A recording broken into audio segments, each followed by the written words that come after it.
최신가요 대신 최신동요 객선을 즐겨 부르고 동화책을 구연동화 작가 못지않게 구사하고 재밌는 놀이 트렌드를 누구보다 잘 알고 모두 당신의 인력이 아닌가요? 공들이 사는데 들어갑니다. 우와. 세상에 특별한 육아란 없습니다. 함께 먹고, 함께 웃고, 함께 놀고, 함께 하는 것만큼 특별한 건 없으니까요. 함께 할수록 행복은 더 커집니다. 혼자만 편한 당신에게 어린이 동화책을 검찰이 분식회계 혐의로 고발된 삼성 바이오로직스와 모회사인 삼성물산을 압수수색했습니다.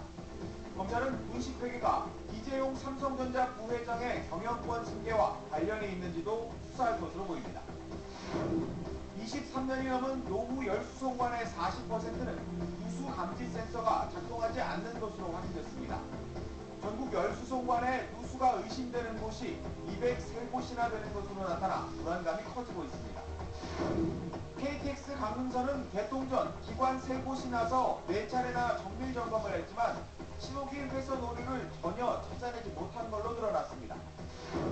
카카오가 오는 17일로 계획했던 카풀 정식 서비스 개시를 잠정 연기한다고 밝혔습니다. 택시업계의 반발 속에 정부와 국회는 중재안을 마련 중이지만 접점을 찾기가 쉽지 않아 보입니다. 중부와 경북 내륙 등에 한파특보가 발효된 가운데 서울의 아침 기온이 영하 7도까지 내려가 반짝 춥겠습니다. 전라 서해안과 제주도는 구름이 많고 아침까지 산발적으로 눈이 내리겠습니다. 어제 추운 날씨 속에 서울 광화문 광장에선 24살 꽃다운 나이에 목숨을 잃은 태안 화력발전소 하청업체 노동자 고 김영균 씨에 대한 추모 문화제가 진행됐습니다.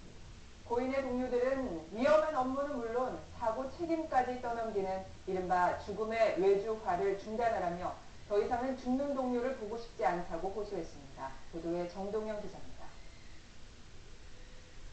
죽음의 외주화를 중단하라. 비정규직과 외주화 반대 피켓을 든 사람들이 광화문 광장에 모였습니다. 손에는 태양화력발전소에서 사고로 숨진 노동자 김용균 씨를 추모하는 촛불을 들었습니다. 24 비정규직 청년의 안타까운 죽음에 비정규직 노동자들은 물론 일반 시민들도 함께했습니다. 광화문 광장에 마련된 작은 분향소에는 고인을 향한 추모 글귀를 적는 시민 발길이 이어졌습니다. 문화제에 참석한 동료들은 저는 죽는 동료를 보고 싶지 않다고 호소했습니다. 고 김영균 씨의 통곡을 가슴을 찢어도 풀어지지 않는 원통함을 대체 누가 책임져야 할까요? 위험한 업무도 사고 책임도 모두 비정규직에게 떠넘기는 죽음의 외주화를 멈춰달라고 말했습니다.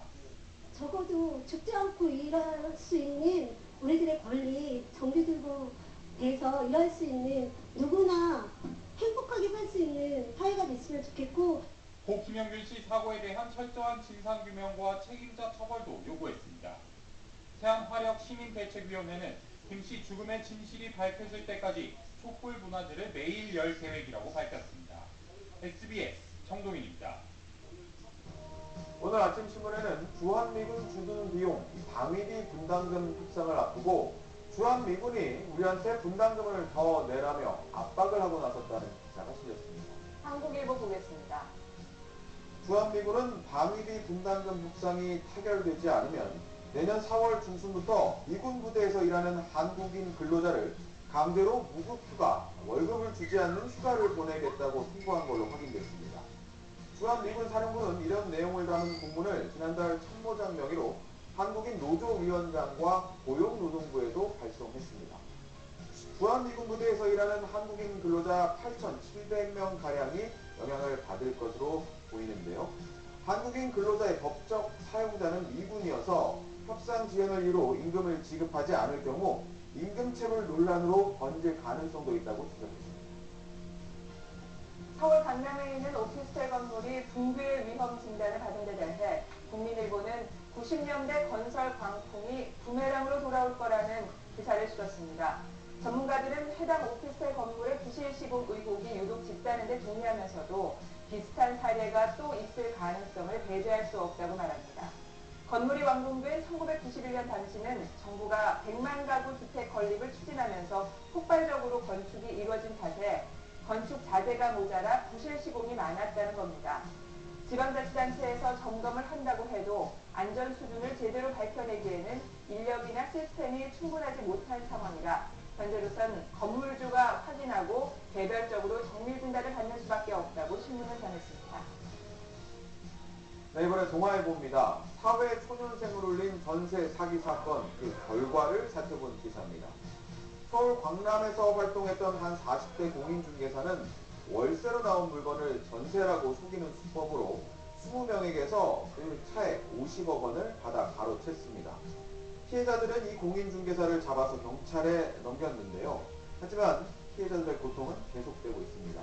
이 공인중개사가 가입한 보증보험 한도 안에서만 보상을 받을 수 있어서입니다. 확인 결과 이 공인중개사가 가입한 보험의 보험금은 고작 1억 원. 20명의 피해자가 이 1억 원을 나눠 가져야 하는 상황인 거죠. 게다가 공인중개사는 재판까지 차일피일 이루면서 피해자들과의 합의에도 소극적이라고 신문은 지적했습니다. 다음은 중앙일보입니다. 21년 만에 휴대전화 문자 메시지가 새롭게 바뀐다는 기사입니다. 삼성전자와 이동통신업계에 따르면 이르면 오늘부터 휴대전화 운영체제를 업데이트하는 방식으로 새로운 문자 메시지 서비스를 제공한다고 밝혔습니다. 기존엔 한 번에 1000자 내외 1MB 수준의 파일만 전송할 수 있었는데 이 새로운 문자 메시지에서는 한 번에 4000자 100MB의 사진이나 동영상을 보낼 수 있습니다. 카카오톡 같은 채팅 앱처럼 한 번에 100명까지 동시 채팅이 가능하고 이 상대방이 메시지를 읽었는지 메시지를 작성 중인지도 알 수가 있습니다. 통신사 관계자는 이용 요금도 기존의 문자 서비스처럼 사실상 무료가 될 거라고 전했습니다. 연구 개발 투자로 경남 창원의 제조업이 살아났다는 국민일보 기사입니다. 경남 창원에 있는 한 자동차 부품업체 대림은 4년 동안 연구 개발에만 72억 원을 투자했습니다. 중소기업으로선 큰 금액이었지만 성능과 품질이 좋은 신제품을 연달아 출시하면서 매출 상승을 이끌었습니다. 직원도 2년 안에 70명을 더 뽑을 계획이라고요. 이 전통적인 제조업 강세 지역인 창원은 제조업 불황 여파로 타격을 받았습니다. 하지만 창원시는 연구개발시설 유치라는 묘수를 찾아냈고 공장과 연구시설을 융합하면서 기업의 갑작스런 이탈을 막았습니다. 생산과 연구가 한 지역에서 이루어지면서 신제품 출시가 활발해졌고 생산도 늘었습니다. 실제로 창원에 있는 산업단지 공장 가동률도 호황에 가까운 83% 수준이고 올해 취업자도 지난해보다 15,000명이 늘었다고 신문은 전했습니다. 끝으로 중앙일보 보겠습니다. 우리나라 노인의 절반은 3개 이상의 병을 달고 산다는 기사입니다. 통계청이 어제 발표한 한국의 사회동향조사 결과를 보면 지난해 기준으로 65세 이상 노인의 51%가 3개 이상의 만성질환에 시달리고 있는 것으로 나타났습니다. 2008년에 비해 20%포인트 늘어난 수치로 우리나라가 유병장수 국가로 가고 있다는 해석이 나옵니다. 자식이 부모를 부양해야 한다는 인식도 바뀌고 있습니다. 조사에서 자식이 부모를 부양해야 한다고 응답한 사람이 26.7%로 10년 전보다 14%포인트나 낮아진 겁니다. 노인 스스로 해결하겠다는 답변도 10년 사이 7.5%포인트 늘었다고 신문은 전했습니다. 지금까지 아침 신문 살펴봤습니다.